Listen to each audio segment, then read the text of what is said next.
Fundur settur í bæjarstjórn Vestmannaeyja miðvikudaginn 17. september 2025 haldinn hér í Ráðhúsinu og hefst núna klukkan 14. Þessi fundur númer 1619 í röðinni. Fjarverandi á þessum fundi eru Njáll Ragnarsson af E-lista og í hans stað situr Erlingur Guðbjörnsson fundinn. Sömuleiðis Hildur Sólveig Sigurðardóttir af D-lista og í hennar stað situr Rut Haraldsdóttir fundinn. Þá fjarverandi Margrét Rós Ingólfsdóttir af D-lista og í hennar stað situr Sæunn Magnúsdóttir fundinn og einnig fjarverandi Helga Jóhanna Harðardóttir af E-lista og í hennar stað situr Hildur Rún Róbertsdóttir fundinn.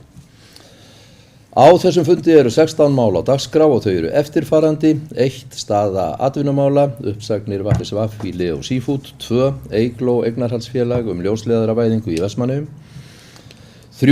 Tjón á neysluvatnslögn, NSL 3. 4. Umhverfis- og skipulagsráð Vestmannaeyja, fundur 424. 5. Bæjarráð Vestmannaeyja, fundur 3240. 6. Bæjarráð Vestmannaeyja, fundur 3241. 7. Fjölskyldu- og tómstundaráð Vestmannaeyja, fundur 318. 8. Framkvæmda- og hafnaráð Vestmannaeyja, fundur 324. 9. Bæjarráð Vestmannaeyja, fundur 3242. 10. Umhverfis- og skipulagsráð Vestmannaeyja, fundur 425. 11. Bæjarráð Vestmannaeyja, fundur 3243. 12. Fræðsluráð Vestmannaeyja, fundur 397. 13. Umhverfis- og skipulagsráð Vestmannaeyja, fundur 426. 14. Fjölskyldu- og tómstundaráð Vestmannaeyja, fundur 319. 15. Framkvæmda- og hafnaráð Vestmannaeyja, fundur 325 og 16. Bæjarráð Vestmannaeyja, fundur 3244. Þá tekið fyrir fyrsta dagskrámálið, staða atvinnumála, uppsagnir VSV í Leo Seafood. Rut Haraldsdóttir hefur ákveðið að víkja að fundi undir þessum dagskrálið. Íris Róbertsdóttir, gjörðu svo vel.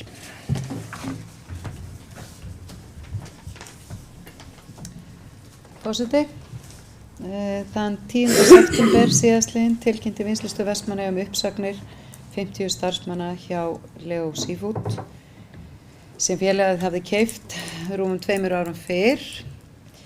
Framkvæmdastjóri fyrirtækisins hafði áður upplýst bæjarfulltrúum þessi áform í tölvupósti og óskaði bæjarstjóri þá eftir því að framkvæmdastjóri kæmi á fund bæjarráðs. Í framhaldi af því óskaði bæjarráð eftir því að Sigurgeir Brynjar Kristgeirsson kæmi á fundinn sem haldinn var 11. september síðastliðinn til að fara yfir forsendur og frekari fyrirætlanir varðandi málið og hefur VSV sent frá sér fréttatilkynningar málið og málið töluvert verið rætt í fjölmiðlum.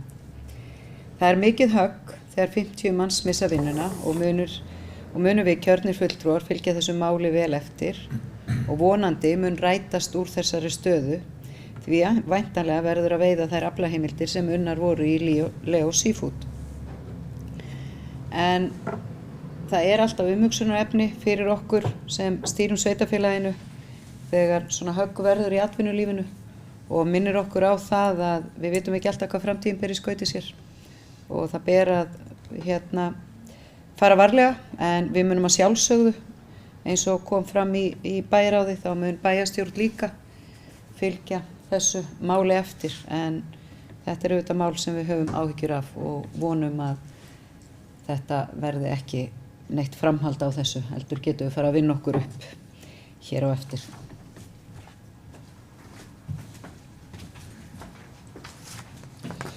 Takk fyrir þetta. Áður en ég gef orði laust les ég svofellda innbókun. Þann 10. september síðastliðinn tilkynnti Vinnslustöð Vestmannaeyja uppsagnir 50 starfsmanna hjá Leo Seafood.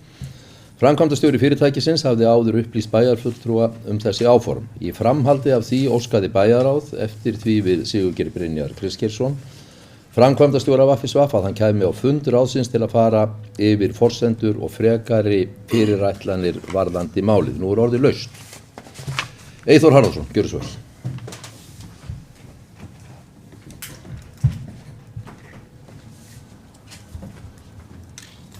Forseti, bæjarfulltrúar og góðir gestir. Því miður þá hefur ríkisstjórnin komið því í gegn að hækka veiðigjöldin á sjávarútvegsfyrirtækin í þeim mæli sem engan gat grunað í aðdraganda kosninga. Rætt var tvöföldun veiðigjalds á 10 árum í málflutningi Samfylkingarinnar, eins og menn muna, en niðurstaðan varð nokkrir mánuðir. Sennilega þetta í eina skiptið sem sleggjan hefur verið notuð. Í allri þessar umræðu veiðigjöldin þá skynja maður hve gjáin á milli landsbyggðar og höfuðborgarsvæðisins stækkar. Áður var það flugvöllurinn í Reykjavík sem olli þeim hughrifum að gjáin væri að stækka en veiðigjöldin hafa tekið við því kefli. Ég skynja ótrúlegan hroka frá stjórnarliðum sem virðast með engu móti skilja gangverk sjávarútvegs ef þau halda að þessar aðgerðir bæti hag þjóðarinnar. En líklega vita þau alveg hvað þau að gera og á bakvið þessar aðgerðir eru einhverjir draumórar eða áætlanir sem þau meta svo að fórnarkostnaðurinn sé þess virði. Störfin og efling atvinnulífs út á landi eru einskis virði hjá þessum stjórnarliðum miðað við gjörðir þeirra. Og ég bara nefni í þessu samhengi, ég las viðtal við atvinnuvegaráðherra í tímaritinu Ægi nú í morgun, glænýtt viðtal, þar sem að hún hafði alveg skilninga á þeim áhyggjum sem við hefðum hérna í Vestmannaeyjum með uppsagnir hérna, en hækkun veiðigjalda væri bara stærri mynd en það. Þannig að mér finnst þetta alveg með ólíkindum hvernig ráðamenn tala. Já, það með öllu óskiljanlegt að umsagnir frá sveitarfélögum allt í kringum landið voru ekki teknar til greina, þar sem óskað var eftir því að áhrifin yrðu metin af slíkri skattheimtu áður en málin yrðu afgreidd á Alþingi. Niðurstaðan að byrja að koma í ljós, uppsagnir hjá vinnslum hér í Eyjum og fjárfestingageta fyrirtækjanna minnkar snarlega með þeim afleiðingum að umsvif þjónustu fyrirtækja minnka einnig með fækkun verkefna. Niðurstaðan augljós, það tapa allir, líka ríkissjóður. Takk.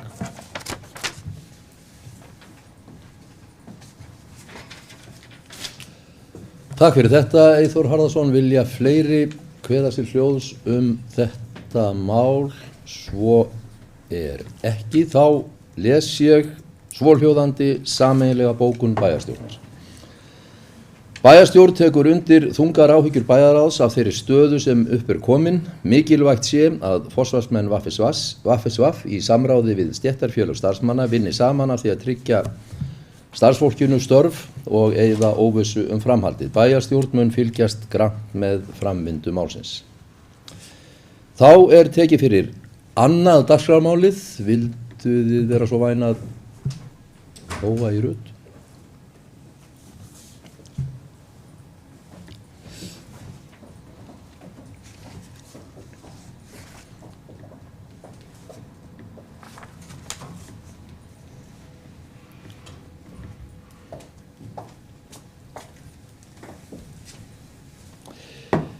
Tekið fyrir annað dagskrármálið, Eygló eignarhaldsfélag ljósleiðaravæðingu í Vestmannaeyjum. Með leyfi varaforseta tekur forseti sjálfur til máls í þessu máli.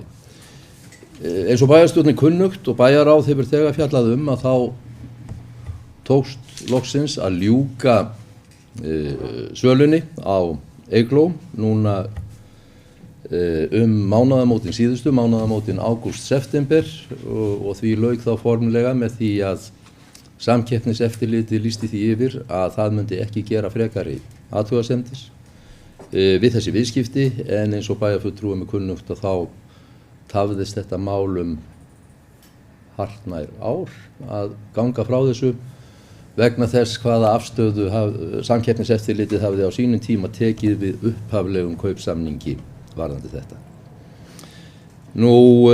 Kaupverðið í lokagerð samningsins var 705 milljónir króna, hafði hækkað 15 milljónir á þessum tíma sem mætti lítið á sem einhvers konar verðbætur á upphaflegu töluna sem var 690 milljónir.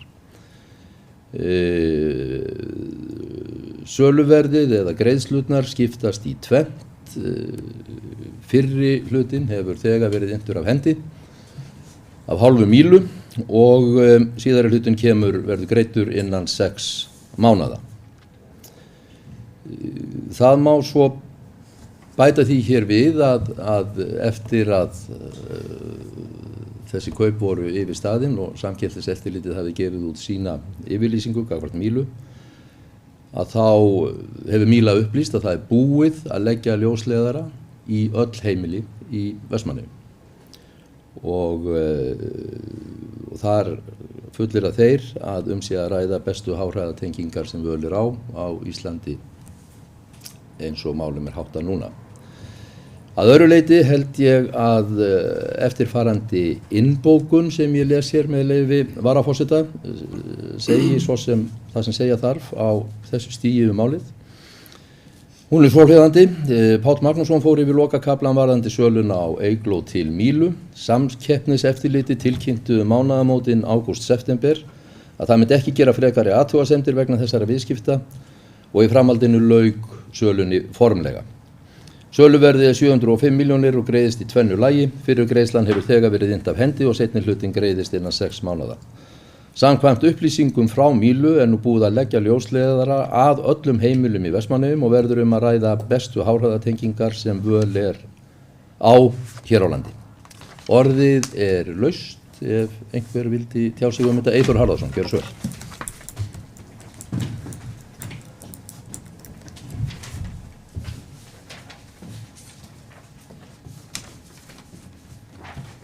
Forseti, bæjarfulltrúar, góðu gestir. Það er ekki hægt annað en að þakka fyrir þessi málalok. Ljósleiðaravæðing í Vestmannaeyjum væri ekki komin að stað ef við hefðum ekki stofnað Eygló fyrir nokkrum árum.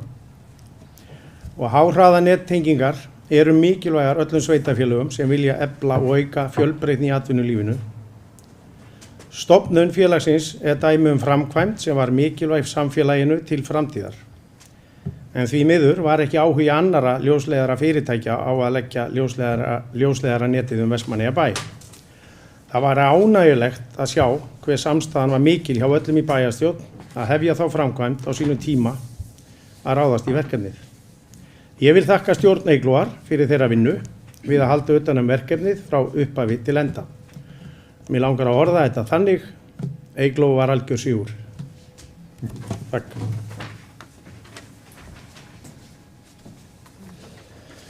Takk fyrir þetta, Eyþór Harðarson. Íris Róbertsdóttir, gjörðu svo vel. Forseti, það er nú erfitt að koma á eftir þessum lokaorðum Eygló var algjör sigur, en ég get bara tekið undir þau.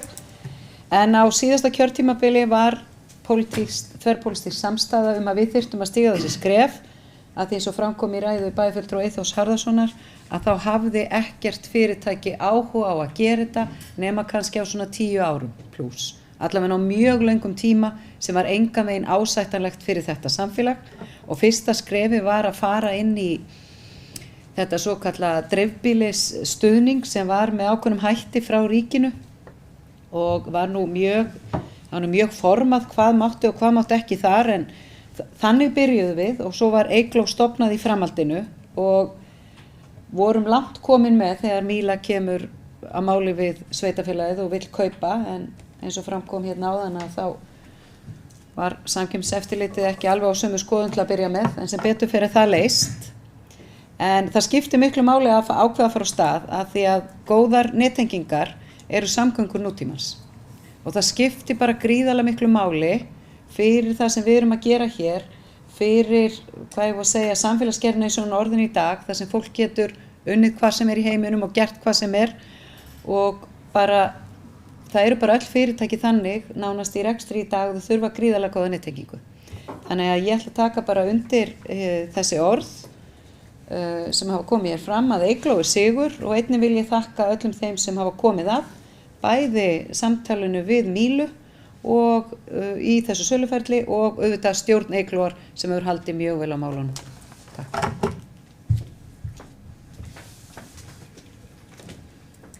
Takk fyrir þetta. Gísli Stefánsson, gjörðu svo vel.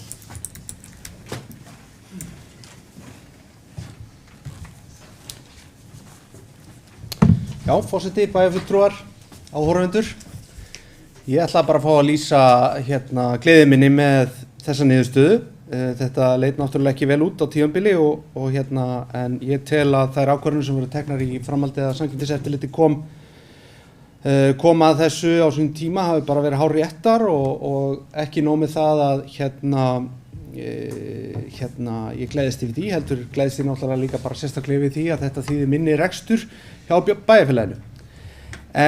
Og ég tek undir bæði orð Eyþórs Harðarson bæjarfulltrúa og bæjarstjóra Írisar Róbertsdóttur varðandi mikilvægi ljósleiðarans, því að við vorum orðin á eftir í samkeppni meðal annars út af þessu, og ef að bæjarstjórn á sín tíma hefði ekki tekið sér skref þá værum við sennilega búin að tapa þeirri samkeppni hæft starfsfólk á vegum hinn á þessar fyrirtækja. En ég held að við séum komin núna á þann stað og það fyrir löngu, og ég segi það bara sem notandi sjálfur að þetta er mikil bylting. Og ég vil þakka þeim sem að sitja í stjórn Eyglóar og starfsmönnum sem að komi að þessu öllu saman og öðrum sem að og biðja bara aðra sem að lögðu hönd á plóg að taka það til sín líka. Kæra þakkir. Takk fyrir þetta. Fleiri hafa ekki kvatt sér hljóðs í þessu máli. Þá tekið fyrir 3. dagskrármálið, tjón á neysluvatnslögn NSL 3, og Rut Haraldsdóttir hefur tekið ákvörðun að víkja í þessu máli. Ég biðst afsökunar, ég á eftir að lesa sameiginlega bók bæjarstjórnar í hinu fyrra máli. Ég hljóp aðeins á mig var á undan sjálfum mér, en sameiginleg bók bæjarstjórnar undir öðrum dagskrárlið, það er að segja sölun á Eygló, er svohljóðandi. Bæjarstjórn lýsir yfir ánægju með að þessari sölu sé lokið og að búið sé að leggja ljósleiðara í öll hús í Vestmannaeyjum. Bæjarstjórn þakkar stjórn Eyglóar fyrir velunni störf og Mílu fyrir ánægjulegt samstarf í söluferlinu og treystir á góða og örugga þjónustu félagsins við íbúa Vestmannaeyja. Þá tökum við fyrir 3. mál á dagskrá. Tjón á neysluvatnslögn NSL 3, Íris Róbertsdóttir, gjörðu svo vel.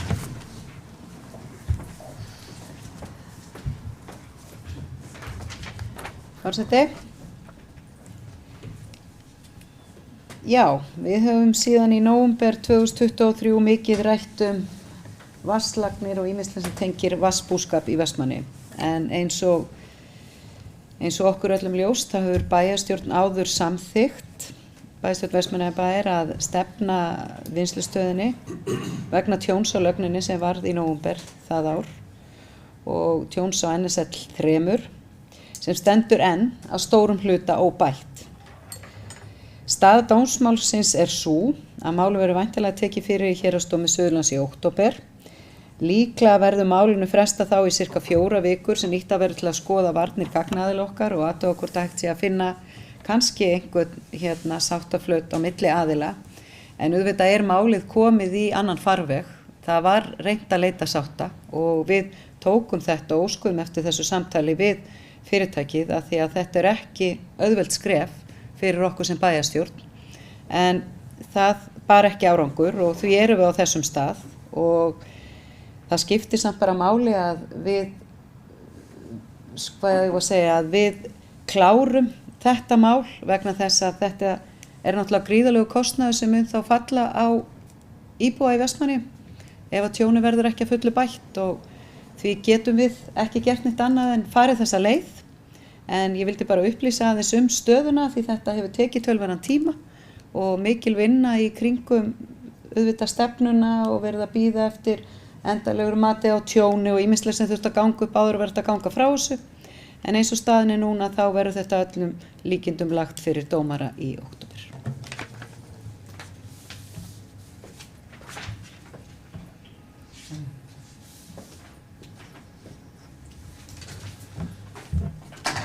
Takk fyrir þetta, Íris Róbertsdóttir. Áður en ég gef orðið laust þá les ég svofellda innbókun. Staða dómsmálsins er svo að máli verður væntanlega tekið fyrir í Héraðsdómi Suðurlands í október. Líklega verður málinu þá frestað í það bil 4 vikur sem nýtt að verða til að skoða varnir gagnaðila okkar. Orðið er laust þetta mál núna.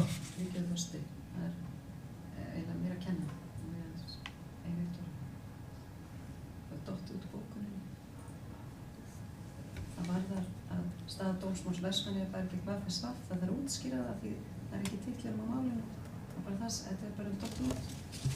Já, í upphafi bókunarinnar að staða dómsmálsins gagnvart VFSV. Ég bið ritara fundarins að taka mið af þessu. En orðið laust þetta mál. Enginn hefur hvatt sér hljóðs og þá umræðu lokið. Þá tekið fyrir 4. dagskrármálið umhverfis og... Já.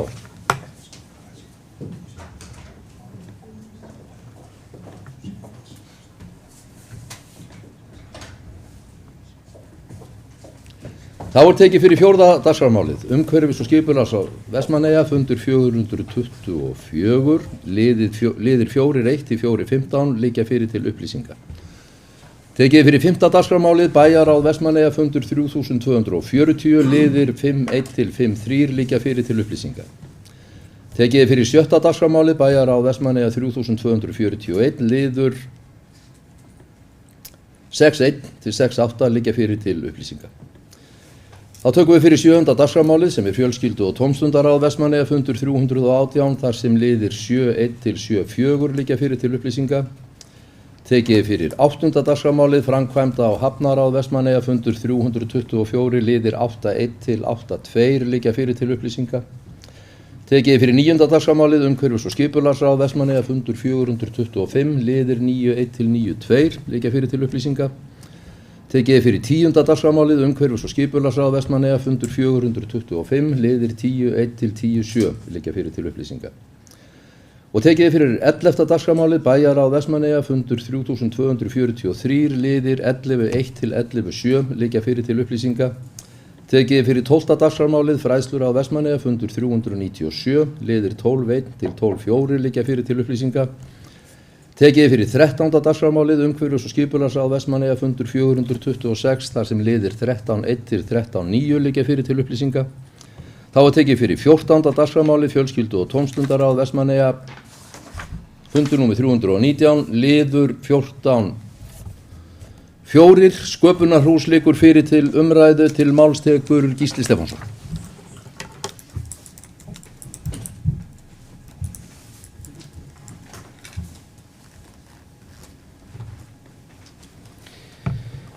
Já, forseti, bæjarfulltrúar.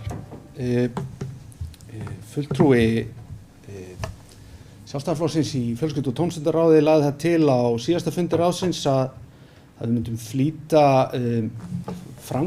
grunnframkvæmd að sköpunarhúsi og meirihlutinn hafnaði því. Það fólst í því að leggja til 500.000 krónur til þess að standa hérna undir kostnaði við að fá þarna inn leiðbeinanda í tímastarf og rökin voru nú einfallega það að það betra að hefja æskulýðs- og tómstundastarf. Ég hef töluverða reynslu af að reka slíkt. Það hefur það betra að hefja það á haustin því að þá meiri meðbyr. Þá eru krakkarnir að velja sér tómstundir og eru opnari oft fyrir að prófa nýja hluti. Þannig að það svona meira sóknarfæri á þeim tíma fyrir ný verkefni. Einnig tel ég og töldu við að það myndi hjálpa okkur að meta framtíð verkefnisins, að byrja aðeins minna frekar heldur en að Vestmannaeyjabær fara að áætla eitthvað, eða þú veist, það nú alltaf aldrei út í loftið en eitt svoleiðis. Það náttúrulega búið að vinna verkefni töluvert en það myndi hjálpa að byrja aðeins minna og ná aðeins utan verkefnið að okkar mati. Og ég taldi mig nokkuð vissan það að mögulegt hefði verið að athuga í það minnsta með að nýta þarna tilfærslu fjár. En ég ætla hér að lesa upp bókun frá bæjarfulltrúum Sjálfstæðisflokksins og hún hljóðar svo með leyfi forseta. Bæjarfulltrúar Sjálfstæðisflokksins taka undir tillögu fulltrúa flokksins í fjölskyldu- og tómstundaráði. Mikilvægt að hefja starfssköpunarhús sem fyrst því að reynslan sýnir að æskulýðs- og tómstundastarf í hvað mestri sókn á haustmánuðum þegar skólastarf hefst. Einnig mun það gefa betri mynd á verkefnið og hjálpa okkur að meta fjárþörf og umfang þess í vinnu fyrir fjárhagsáætlun fyrir árið 2026. Lýkur bókun. Takk. Takk fyrir þetta, Gísli Stefánsson. Vilja fleiri kveða sér hljóðs í þessu máli? Íris Róbersdóttir, gjörðu svo vel. Forseti, já. Var að ræða tillögu viðauka og tilfærslu viðauka af hvaða launalið kom nú ekki fram, en þetta tekið fyrir á fundi 2.9.2025 á eftir að fara í gegnum klára kerfi hjá bænum ef við tölum bara tæknilega hlutan. Þá eftir að fara í gegnum að þá samþykkja viðaukann og staðfestan og í framhaldi að finna starfsfólk og gera, þannig að ég vil nú allavega segja það að það verði að minnsta kosti ekki fyrir í október sem starfsemi geti hafist.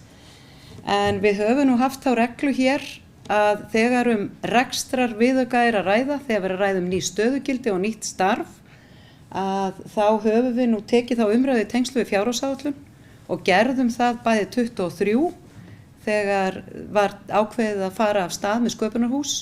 Það var skipaður hópur sem vann það mál. Það var ekki haldið áfram með það árið, þannig það var ákveðið að setja, málið var skoðað betur og fjárhæðin var lækkuð og þessi skipt á milli gjaldfærslna og eigfærslu fyrir búnaðinum og gjaldfærslu fyrir launaliðin. En það var ákveðið að setja 7 milljónir í þetta árið 24 og við sem sitjum hér vitum alla fjárheimildir detta niður áramót og þannig þá engar fjárheimildir fyrir verkefni, þá þarf að sækja þeirra nýju.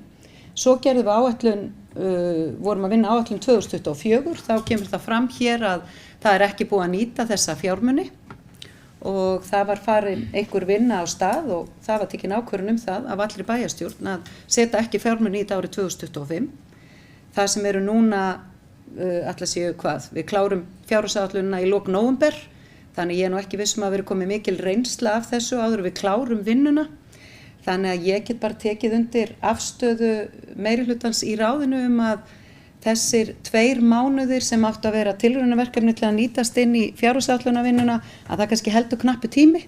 Það hefði kannski þurft að gera þetta í vor ef við hefum alltaf að nýta þetta með einhverjum hætti og það eins og með þegar við erum að skipuleggja þetta starf á haustin, skólinn náttúrulega byrjaður, að þá það yfirleitt gert að vori til og klárað fyrir svona mánaðamótin síðastalega í júni, júlí, áður en fríin fara, þannig að ég held að þetta muni ekki skaða verkefnið og ég held að þetta hafi verið bara rétt ákvörðun og bara hlakka til að fylgjast með þessu. Bæjarráðið búið að staðfesta þessa afgreiðslu að það verið farið í að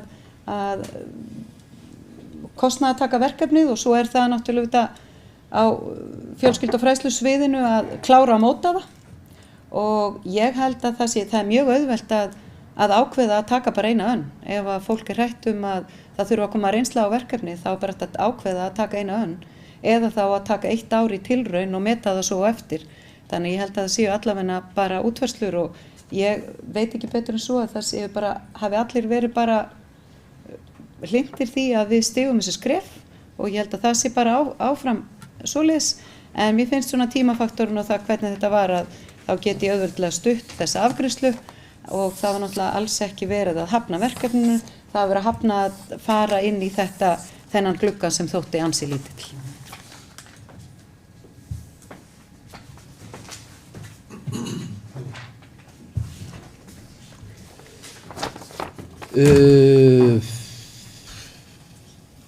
Fleiri taka til máls undir þessum lið. Gísli Stefánsson, gjörðu svo vel.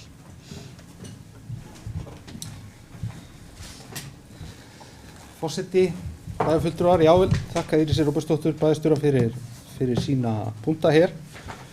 Þetta rétt, það eina kannski sem ég vilja bara bæta við, það svo mikið hræðsla. Ég taldi bara að vera rétt að gera þetta á þessum tíma út af því að í raun og veru, eins og ég nefndi hér í fyrri ræðu, að þá staðan svo að það betra að hefja svona á haustin. Það bara reynslan og það eru allir held ég sammála mér það sem að hafa starfað í æskulistarfi, þeir sem eru jafnvel kennarar og einnig þeir sem að hafa verið með börn í tómstundum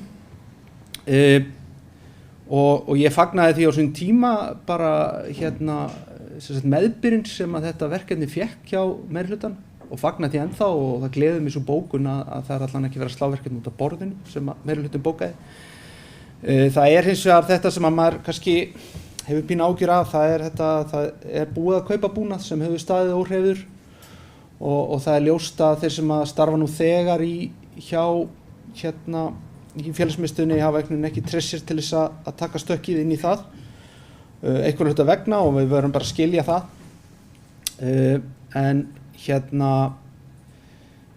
en leið vil ég líka minnast á það að ég tel að samstaðan sem hefur verið í þessu máli sé bara góð. Við fórum náttúrulega í skipulagsbreytingar meðal annars vegna þessa verkefnis og það var nú bara fyrir einhver mistök að ég sjálfur keyrði ekki á það að það kæmi fjármagn fyrir 25 og ég er óhræddur við að viðurkenna það. Ég var í kosningabaráttu og fyrir Alþingi og þetta bara misfórst og ég tek það á mig en leið hefði ég viljað sjá það að þetta færi örlítið fyrir stað því að búnaðurinn til staðar og áhuginn til staðar og krakkar hafa verið að spurja mig út í þetta og eins þau niður í Fjöló. Þannig að það var nú mín afstaða. Varðandi kannski tímafaktorinn þá og tæknilega hlutan þá er ég bjartsýnn maður og ég hef trú á að úr því hvað ég er búinn að vinna þetta langt og það í ágæti samstarfi við þá fjölskyldufræðslusviðinu að þá held ég að þetta hefði nú alveg tekist og ég ætla að fá að halda í þá bjartsýni. Takk. Takk fyrir þetta, Gísli Stefánsson, Hildur Rún Róbertsdóttir, gjörðu svo vel.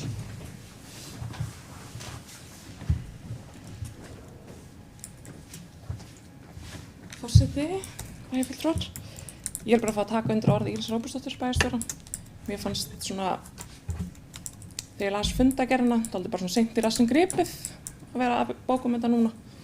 Hefði mátt vera að gerast í vor og mér finnst líka kannski þurfa bara samtal meira kannski við verkefnastjórana Eyrúnu Haraldsdóttur málið og að hvetja starfsfólki til að nota búnaðinn sem til staðar og mögulega þá bara hægt að fá ykkur að fræðslu hvernig hann notaður eða álíka. En fyrir mitt leyti að vera að óska eftir viðauka vegna launakostnaðar á þessu stigi finnst mér bara of seint og eðlilegu ferill að þetta fari núna í fjárhagsáætlunarvinnu þannig að finnst það eins og að sé kannski eins og ráðið bókaði, bara að það sé hitt eðlilega form. Með leyfi forseta þá langar mig að lesa eftir farandi bókun frá meirihluta E.H. Hálista. En bæjarfulltrúar E.H. Hálista taka undir með meirihluta fjölskyldu- og tómstundaráðs sem lagði til að verkefnastjóri æskulýðs- og tómstundamála í samráði við framkvæmdastjóra sviðsins móti framkvæmd og fyrirkomulag verkefnisins. Eðlilegt að fara yfir fjárþörf verkefnisins við gerð fjárhagsáætlunar 2026. Mikilvægt að vanda vel til verksins og hægt verði að hefja starfsemi sköpunarhúss í janúar 2026. Meirihlutinn sammála þessari vegferð en þar sem þetta ákvörðun aukningu á stöðugildum því eðlilegt að það veri tekið inn í vinnu við fjárhagsáætlunargerð fyrir næsta ár. Okkur líkur.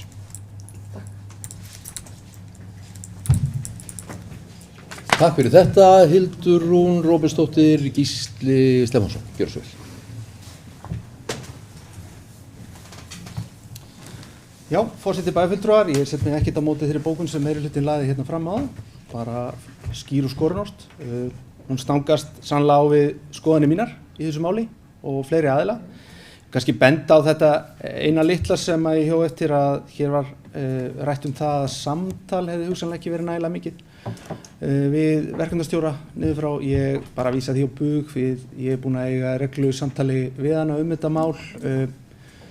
Svo sannarlega þá datt örlítið botninn úr þessu þegar ekki kom fjármagn og ég er alveg tilbúinn að horfast í augu við það að ég ber ákveðna ábyrgð á því en við fórum hins vegar í skipulagsbreytingar og við fórum í skipulagsbreytingar meðal annars vegna þess að við vorum með þetta verkefni í höndunum og ég verð að segja eins og að því að úr því þó að auðvitað mitt að fylgja þessu eftir þá kom mér á óvart að það væri ekki fjármunir til þess að mæta þessu í síðustu fjárhagsáætlun.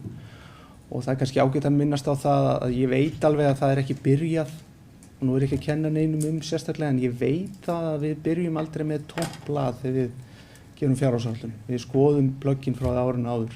Þannig það var ekki eins og þetta væri eitthvað svona sem væri eitthvað no name. Takk.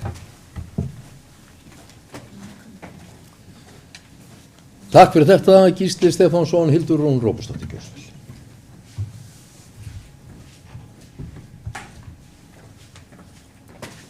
Forseti, bæjarfulltrúar, ég vil bara fá að ítreka að þetta var ekkert tala samtal persónulega við frá einum til eins, en kannski bara að það hefði verið haldið betur við sá sem að óska eftir að þetta mál fari áfram og því verið haldið betur við. Takk fyrir. Takk fyrir þetta, Hildur Rún Róbertsdóttir. Fleiri hafa ekki kvatt sér hljóðs í þessu máli. Liðir 14.1 til 14.3 og 14.5 úr þessari sömu fundargerð sem hér til umræðu, þess að sama fundar liggja fyrir til upplýsingar. Tekið fyrir 15. dagskrármálið, framkvæmda á Hafnaráð Vestmannaeyja, fundur númer 325, þar liggja liðir 15.1 til 15.5 fyrir til upplýsingar. Þá tekið fyrir 16. dagskrármálið sem bæjarráð Vestmannaeyja, fundur númer 3244, liðir 16.1 til 16.12, liggja fyrir til upplýsinga. Og þá dagskrá þessa fundar tæmd. Til næsta fundar verður boðað miðvikudaginn 29. október. Þessum fundi slitið.